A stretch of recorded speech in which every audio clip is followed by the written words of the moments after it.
আজকে তাদের বিশিষ্ট নেতা শাওয়া হাদির মানে গুলি খাওয়ার জন্য বাংলাদেশে যে ইন্ডিয়ান হাই কমিশন আছে তার কাছে জবাবদিহি চাইছে যে এই ছেলেটা কি করে ইন্ডিয়ান বর্ডার ক্রস করে গেল। তাদেরকে এরকম মহান বুদ্ধিজীবীকে গুলি করে পালায় গেছে আবার ইন্ডিয়াতে। বুঝেন, এতদিন এই যে এই ছেলেটা যখন ধরা পড়লো দুইটা লোহা নিয়ে, যেটাকে মানে পুলিশের ভাষায় বা এমনি ভাষায় এটা লোহা বলে, তো এই লোহা নিয়ে ধরা পড়ছে। এই লোহা এটা কিন্তু নন বেলেবল, শরীফ ভাই বলছে, আপনিও বলছেন, এটা আমিও জানি যে আমি যতটুকু জানতাম আসলে আমি তো নন বেলেবল ঠিক আছে, না নন বেলেবল, কারণ হচ্ছে এরকম প্রচুর ইস্যু আছে যখন কাউকে কোনো কিছুতে আটকানো যায় না তাকে একটা লোহা দিয়ে দেওয়া হয়, মানে হচ্ছে এটাতে বেল নেই। এটাতে বেল নেই, এটা দেওয়া হয়। ইন্দ্রা এতটুকু আমি জানি। হ্যাঁ, আমি সেটাই জানি। তো যে 17 লাখ টাকা চাঁদাবাজি করে দুইটা যন্ত্র, লোহা, তারপর আরো নানান কিছু সহ ধরা খাইছে, তাকে জামিন করাইলো। দানা বলে ওটাকে, যেটার কথা আপনি বলতে চাচ্ছেন, দানা বলে আর বাক্য বলে, বিচিউ বলে। আচ্ছা, যাই হোক, তো এগুলা নিয়ে ধরা খাইছে এবং তাকে জামিনও দিছে। আজকে দেখেন আমাদের শাহরিয়ার কবির স্যার আছেন, তারপর আসাদুজ্জামান নূর আছেন, তারপর আমাদের কি জানি বলে ইনু আছেন, তারপর হচ্ছে শাহজাহান খান মন্ত্রী উনি আছেন, দীপুমণি আছেন, তারপর আছেন, মানে ব্যারিস্টার সুমন আছে।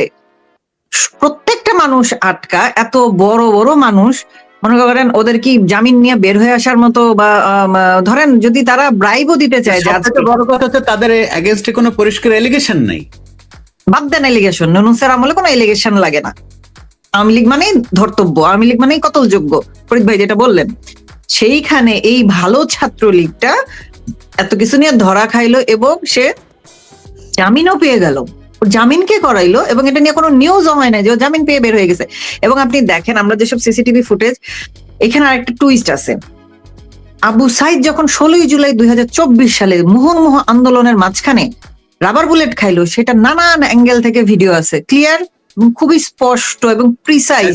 ক্যামেরাটা নড়ে না, চড়ে না, ক্যামেরা স্ট্যাটিক। ওইরকম মুহুর্মুহু আন্দোলনের সময় স্ট্যাটিক ক্যামেরা পাওয়া খুবই টাফ, এবং এটা সিসিটিভি ফুটেজও না, লাইভ একটা ক্যামেরার ফুটেজ। তাইলে বোঝেন ক্যামেরাগুলো এখানে প্রিসেট করা ছিল, জানে যে ওখানে ইনসিডেন্ট ঘটবে। এখানে দেখেন আমাদের হাদি ভাইয়ের ব্যাপারে, আমাদের বিশিষ্ট শাওয়া নেতা হাদি ভাই, ঢাকা শহরে তো এখন খুবই নিরাপত্তার ব্যবস্থা খুবই জোরদার, খুবই স্ট্রং, টাইট, কারণ ডেভিল হ্যান্ড চলতেছে। ডেভিল তো আওয়ামী লীগ ধরা চলতেছে, নিরাপত্তার তো কোনো অভাব নাই। সেখানে আপনি দেখেন পরিষ্কার কোনো একটা ফুটেজ নাই। না, খেয়াল করছেন আপনি ব্যাপারটা, যে হাদির যে শট খাওয়ার ব্যাপারটা, কোথাও কোনো ক্লিয়ার ফুটেজ আমরা দেখতে পাই নাই। অনেক দূরের ঝাপসা, সেই ঝাপসা ফুটেজ দেখে আইডেন্টিফাই করা হইলো যে এই ছেলেটা হাদির খুব ক্লোজ। এখন আমাকে বলেন, হুট করে কি হয়ে যায় যে দুইটা ক্লোজ মানুষ পুন্দাবন্দি শুরু করে দেয়? কখন হয় বলেন তো? যখন দুইজনের মিউচুয়াল স্বার্থ এক পয়েন্টে না মিলে, তখন তাদের পুন্দাবন্দি শুরু হয়ে যায়। এবং এই যে পুন্দাবন্দি দেখেন, মানুষ যখন এইম করে, বুঝছেন, মানুষ যখন এইম করে গুলি করার জন্য, সেটা মিস হয়ে ইয়ে করে যায়, ওপর দিকে চলে যায়, বুঝছেন? মানে আমি আসলে ভুল বলতেছি কিনা, যেহেতু আমি কোনদিন গুলি করি না, যেটা আমি জানি যে এইম করলে সেটা যদি আপনি সোজা এইম করেন তাহলে একটু উপর দিকে উঠবে, তাই না? হ্যাঁ, এটাকে ট্র্যাজেক্টরি বলে, বলেন, অসুবিধা নেই। একটু উপর দিকে ওঠে। হ্যাঁ, তো ওকে কোথায় গুলি করছে আমরা জানি না। আমরা শুনলাম কানে গুলি করছে, আমরা শুনলাম এদিক দিয়ে ঢুকে ওদিক দিয়ে বের হয়ে গেছে, লাইক আদার যারা শট খেয়ে মারা গেছে জুলাইতে।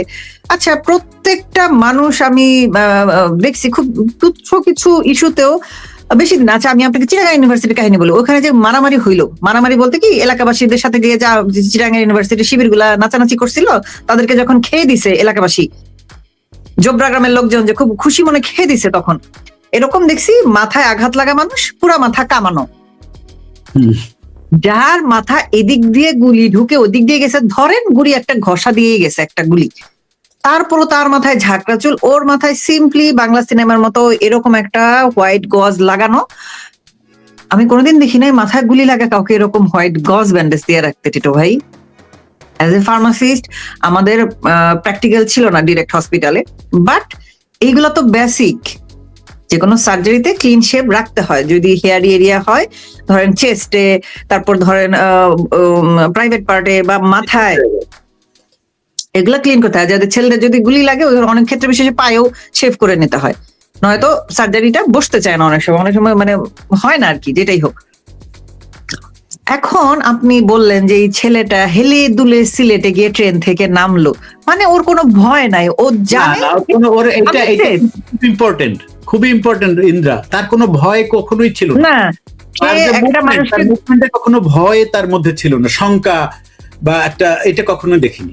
সরি, আওয়ামী লীগের ছেলেরা, আওয়ামী লীগের লোকজন, ছাত্রলীগের ছেলেরা যখন মিছিল করে, মানুষ হাসাহাসি করে যে হ্যাঁ কিরকম চুপে চাপে চোরের মতো মিছিল করতেছে।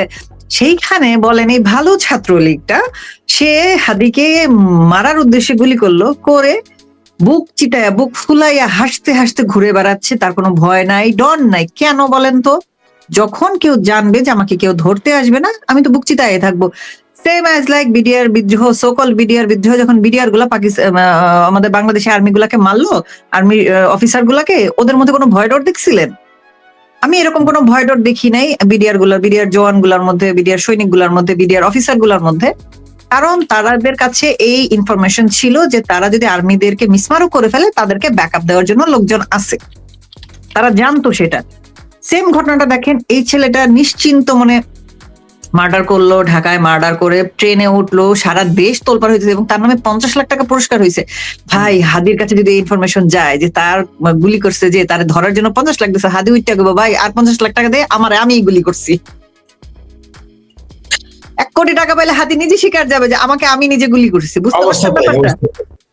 সেইখানে এই ছেলেটা নাকি ভারতে চলে গেছে। এদিকে আবার একজন পুলিশের উচ্চ পদস্থ কর্মকর্তা বলছেন যে না, তাদের কাছে এরকম কোনো ইনফরমেশন নাই যে এই গুলি করার ছেলেটা ইন্ডিয়াতে চলে গেছে বর্ডার ক্রস, এরকম কোনো ইনফরমেশন নাই।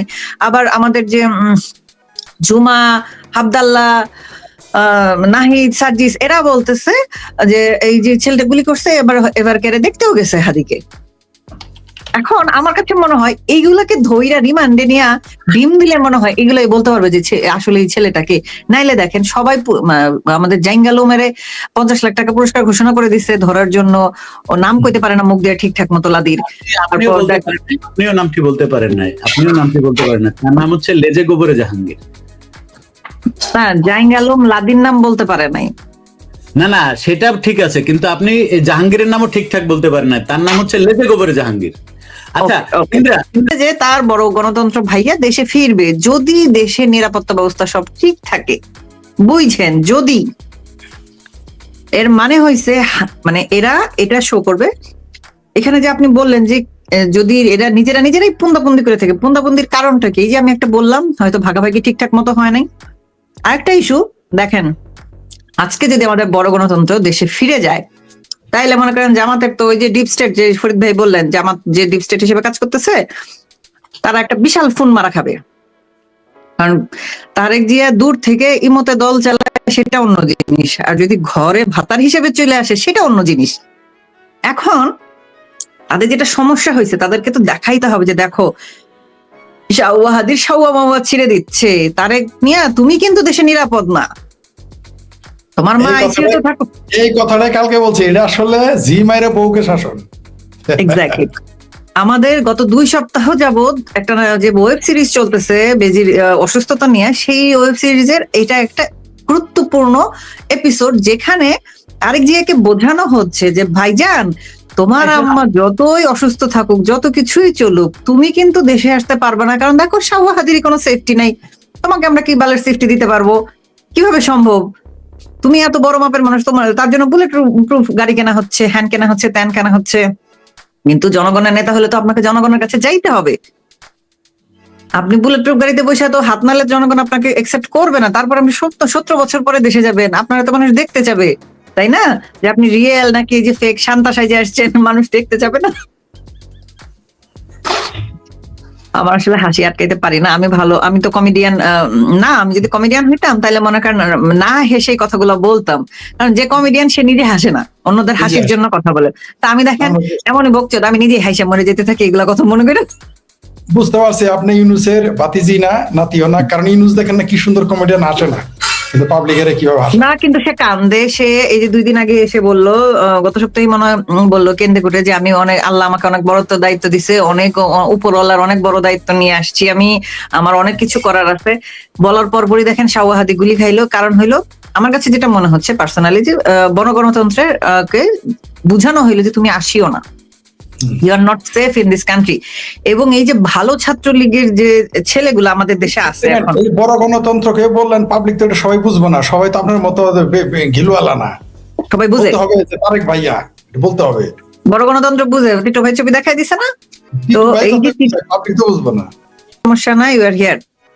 ফরিদ ভাই, বলে যান। টিটো ভাই কিন্তু বললো যে এই যে এই কেন এরকম, সেখানে আপনি বললেন যে আপনার ভাবির পুতেরা, ভাবির পোলা, পুত পোলা, আপনার ভাবির পোলারা, তো ভাবির পোলারা এই যে স্ক্রিপ্টটা সাজাইলো, স্ক্রিপ্টের মধ্যে কতগুলা ভুল আমি একটা নর্মাল মানুষ সাদা চোখে দেখে ফেলছি। আর যারা মনে করেন এই 16 মাস ঘুমে ছিল, হিসাব ছিল না তাদের, তারা মনে করেন আটকা জেগে উঠেছে। তাদের মানভোদা জেগে ওঠার পরে তারা নানান ভাবে হাদির জন্য কান্নাকাটি করতেছে, রাজাকার শিবিরে কান্নাকাটি রোল উঠে গেছে। হ্যাঁ, মানুষ মরে যাচ্ছে, তোমরা এইভাবে বলবা কেন ভাই? 16 মাস ধরে, 16 মাস বাদ দেন ভাই, গত সপ্তাহে নভেম্বর মাসের প্রথমেই যে মমিন নামের ছেলেটা তুরাগ নদী থেকে যে লাশ উদ্ধার হইলো, যার বাচ্চাটার বয়স 2.5 বছর, আচ্ছা ঠিক আছে, এটাও বাদ দেন, 2.5 বছর তো অনেক লম্বা সময়। হাদির বাচ্চার বয়স নাকি 10 মাস।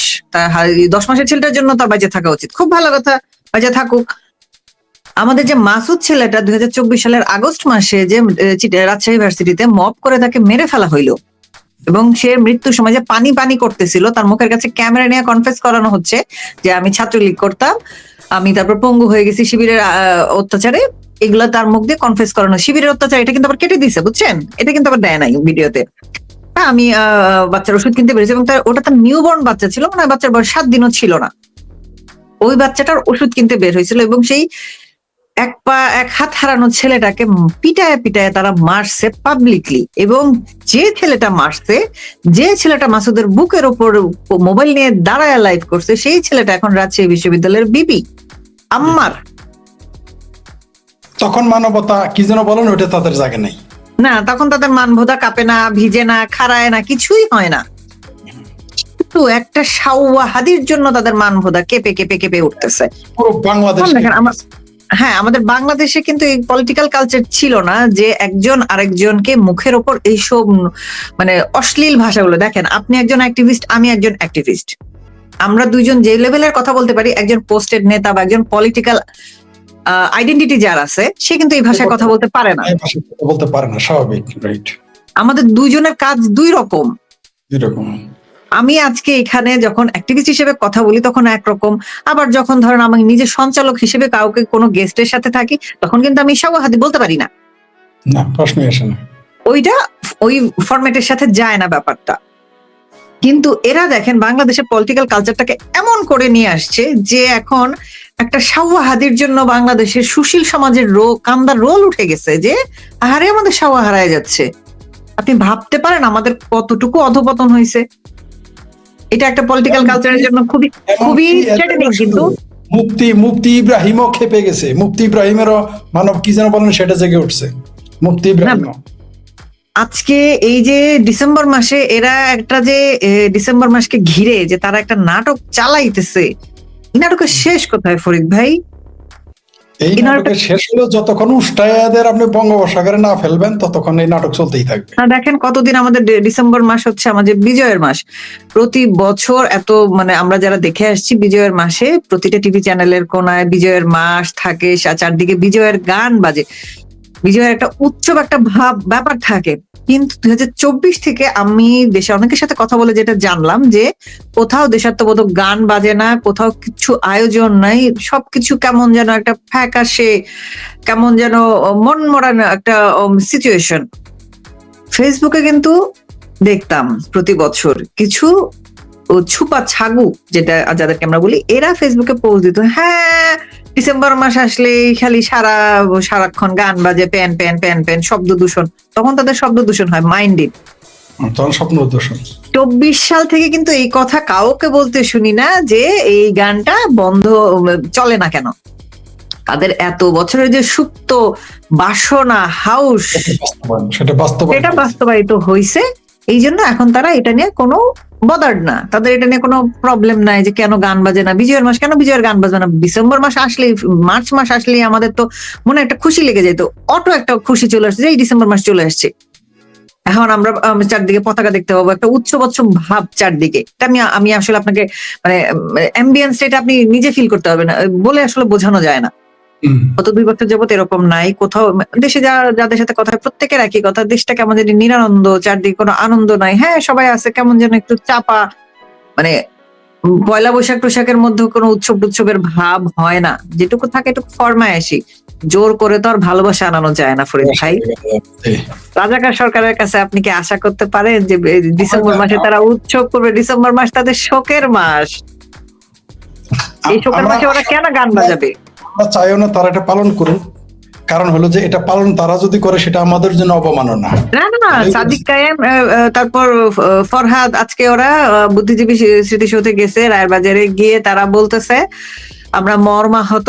আপনি ভাবেন আপনার মায়ের রেপিস্ট এসে আপনার মায়ের কবরের সামনে দাঁড়ায় বলতেছে যে আমরা খুবই দুঃখ পাইছি তুমি মরে যাওয়াতে। এবং ওরা বলতেছে জাপা কেন স্মৃতিসৌধে গেল? ফেচিবাদের দোসর আওয়ামী লীগ এই দেশটার জন্ম দিছে।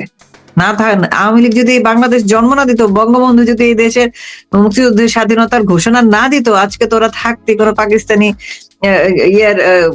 মালিকের বাড়িতে কামলা হয়ে জুতা চাটতি আর ওদের লাথি বাঁধা খাইতি, ওদের উচ্ছিষ্ট খায় বড় হইতি। তোদের